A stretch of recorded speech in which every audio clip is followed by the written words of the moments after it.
Virgo.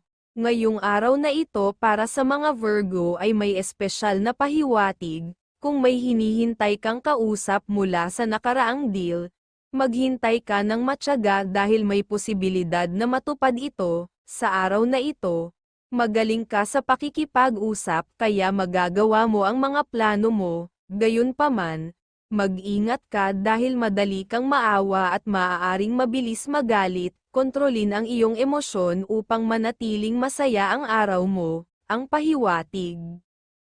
Sa usaping pera, kung may extra kang naiipon, mas makabubuting itabi mo pa ito ngayon. Ang pag-iingat sa iyong pera ay maaaring magdala sa iyo ng swerte sa hinaharap kung magagamit mo ito sa tamang pagkakataon.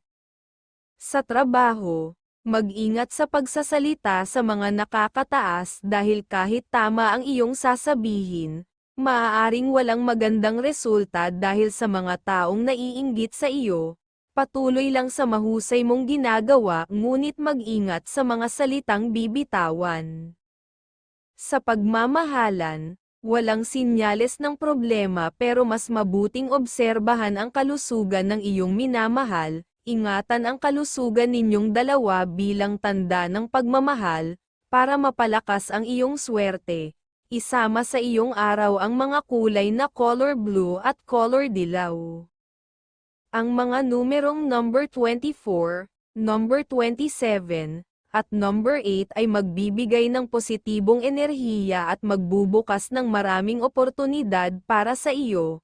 Huwag kalimutan, ang Aries ang iyong kaibigang zodiac sign, na nagbibigay ng gabay mula sa liwanag ng buwan, upang ihatid ang inspirasyon sa bawat desisyon mo.